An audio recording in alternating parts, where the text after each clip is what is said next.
Hello, Namaskar, and welcome to Geography. My name is Siddharth. Today we are going to talk about India's geography. Bharat के भूगोल के विषय में चर्चा करने जा रहे हैं। भारत के भूगोल को पढ़ने के ही अगले क्रम में हम लोग भारत में मृदा के विषय में चर्चा करेंगे। भारत में मृदा पढ़ें उससे पहले एक बार कंसाइज रूप में बता दिया जाए कि भारत के भूगोल में हम लोग किस किस विषय पर चर्चा कर चुके हैं। तो सबसे पहले भारत की लोकेशन के विषय में चर्चा करी, अवस्थिति, जोग्राफिकल कंडीशंस भारत की लोकेशन के संदर्भ में।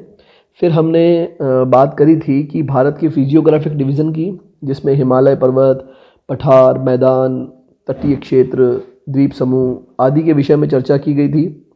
उसके पश्चात जब हम लोग जलवायु के विषय में चर्चा करते हैं तो जलवायु के विषय में चर्चा को हमने दो भागों में विभाजित करके किया था। सबसे पहले तो भारत में जलवायु वर्गीकरण या कोपेन का जलवायु वर्गीकरण, और दूसरा जलवायु किसे कहते हैं और जलवायु परिवर्तन क्या है, उसका भी हमने एक सेपरेट वीडियो में अध्ययन किया था। आज हम लोग भारत में मृदा के संबंध में चर्चा करेंगे।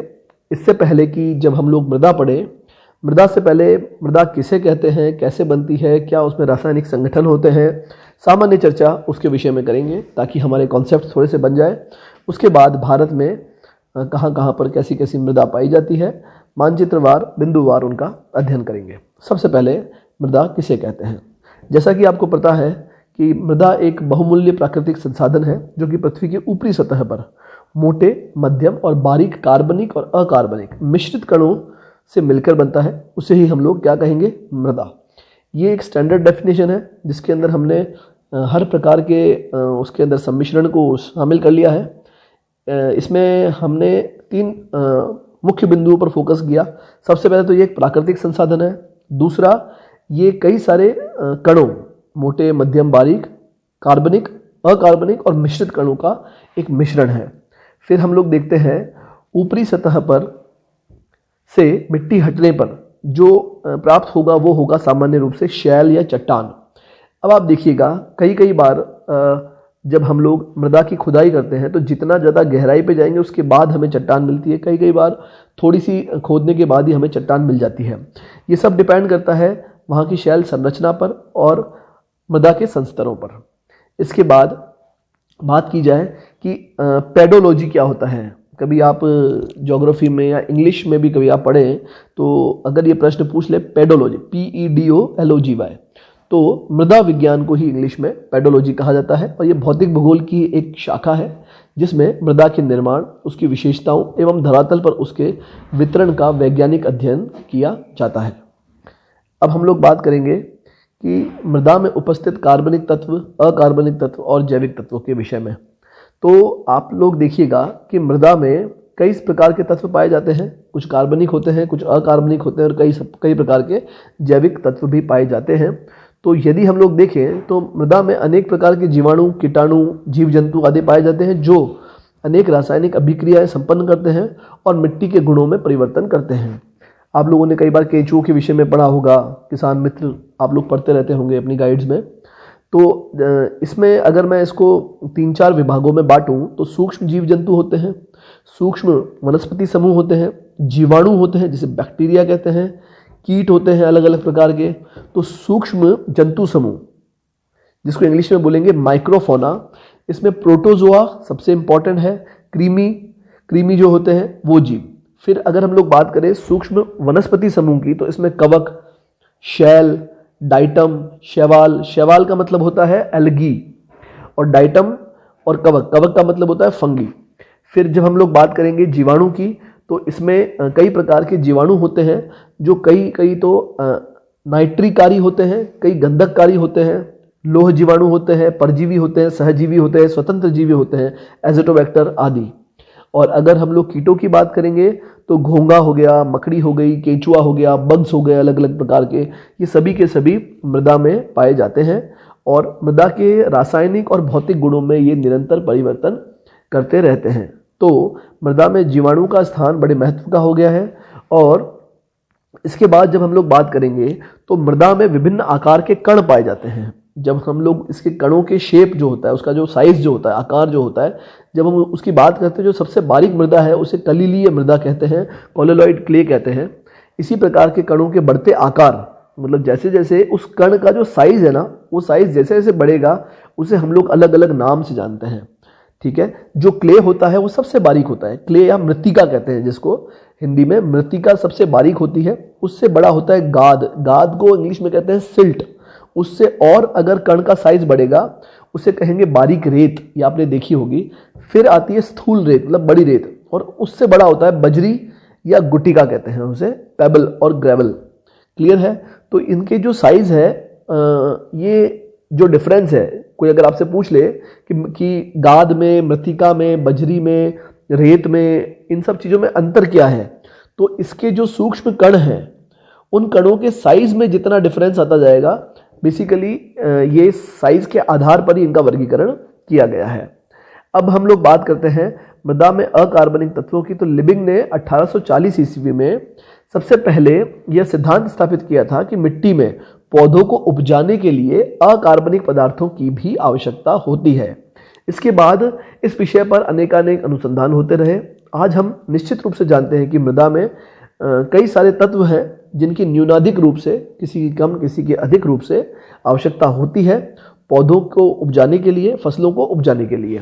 तो जब हम इसका डाइवर्सिफिकेशन करते हैं कि कौन से तत्व कम पाए जाते हैं तो भी चलेगा और कौन से तत्वों की मात्रा अधिक होनी चाहिए मृदा में, तो जो अधिक मात्रा में रहने वाले तत्व हैं उनमें हम लोग nitrogen, potassium, phosphorus, calcium, magnesium, sodium, carbon, oxygen, hydrogen, ये वो तत्व हैं जो कि मृदा में अधिक मात्रा में चाहिए, अधिक मात्रा में होने चाहिए। जब हम लोग न्यून मात्रा में रहने वाले तत्वों की बात करें तो लोहा का अंश होता है, गंधक, सिलिका, क्लोरीन, मैग्नीज, जस्ता, निकल, कोबाल्ट, मोलिब्डेनम, तांबा, ये सब जो तत्व हैं इनकी मात्रा यदि कम भी होती है, और वैसे इनकी मात्रा कम ही होती है, तो न्यून मात्रा में रहने वाले वो तत्व हैं ये जो मृदा में पाए जाते हैं।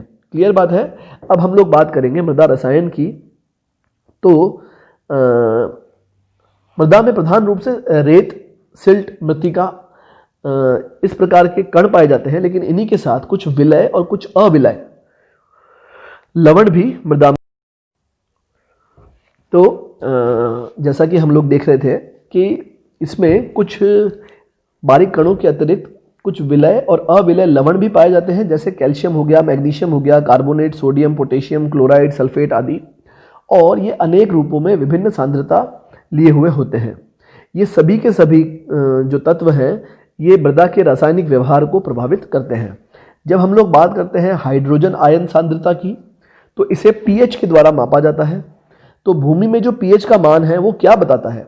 जब भी आपसे कुछ पूछ लिया जाए कि भूमि में पीएच का मान क्या है, कम है तो क्या है, ज़्यादा है तो क्या है, नियत है तो क्या है, तो भूमि में पीएच का मान बताता है कि भूमि क्षारीय है अथवा अम्लीय है, और कितनी अम्लीय है और कितनी क्षारीय है। अतः भूमि का पीएच मान 7.2 होता है सामान्य रूप से। जब हम लोग पीएच स्केल को देखते हैं तो पीएच स्केल में 7 नंबर जो है वो न्यूट्रल कहलाता है। 7 नंबर से पीछे जाएंगे, 7 के बाद 6, 5, 4, 3, 2, 1 तक जाएंगे और उससे कम जाएंगे, तो ये जो चीज़ है एक तो इस तरफ जाएगा और एक 7 का मान बढ़ेगा। 7 के बाद 8, 9, 10, 11, 12 से लेकर 14 तक इसका मान जाता है। तो यदि पीएच में 7 से अधिक मान होता है, 7 के बाद 8 हो गया, 9 हो गया, 10 हो गया, तो मृदा जो है क्षारीय कहलाती है। और यदि मृदा के पीएच का मान अगर 7 से कम है तो मृदा क्या कहलाएगी? तो मृदा अम्लीय कहलाएगी। ये एक एग्जाम्पल रूप में एक मानचित्र है वर्ल्ड का। तो विश्व के विभिन्न भागों में पीएच का मान इसमें दर्शा रखा है। जो रेड है वो अम्लीय है और जो ब्लू है वो क्षारीय है, जो येलो है वो न्यूट्रल है। न्यूट्रल मृदा सबसे अच्छी मानी जाती है जिसका पीएच का मान 7 अथवा 7 के आसपास हो। 7 से कम होता जाएगा तो अम्लीय, जैसे कि रेड दिखा रखा है। 7 से ज़्यादा होता जाएगा तो क्षारीय।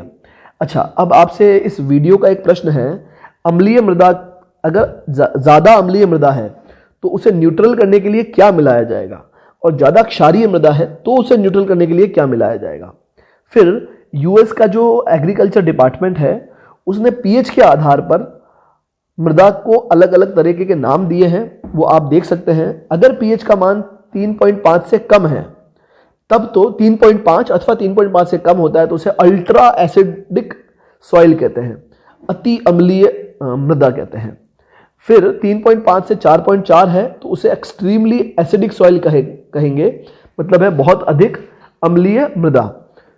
4.5 से 5 वाली को वेरी स्ट्रॉन्ग एसिडिक, और 5.5 तक की मृदा को स्ट्रांगली एसिडिक, 5.5 से 6 तक को मॉडरेटली, और 6.1 से 6.5 को स्लाइटली, और 6.6 से लेके 7.3 तक की जो मृदा मैंने बताया 7 के आसपास की, उसे हम लोग कहते हैं न्यूट्रल मृदा। अब 7 से जैसे जैसे बढ़ेगा क्षारीयता बढ़ेगी या सैलिनिटी बढ़ेगी, ठीक है, या इसको इसे हम लोग कहेंगे एल्कलिनी। तो इसे जैसे जैसे 7 के पास रहेगा स्लाइटली एल्कलाइन कहेंगे, मॉडरेटली एल्कलाइन कहेंगे, स्ट्रांगली एल्कलाइन कहेंगे। फिर धीरे धीरे धीरे धीरे जैसे जैसे इसके पीएच का मान बढ़ेगा वेरी स्ट्रॉन्ग एल्कलाइन सॉइल कहा जाएगा। तो इस प्रकार से पीएच के मान के आधार पर मृदा को भी वर्गीकृत किया जा सकता है, क्षारीय अथवा अम्लीय मृदा। इसके बाद वाले वीडियो में हम लोग भारत के संदर्भ में मृदा का अध्ययन करेंगे मानचित्रों के माध्यम से और कुछ फैक्ट और कॉन्सेप्ट्स के माध्यम से। मिलते हैं नेक्स्ट वीडियो में। Thank you very much.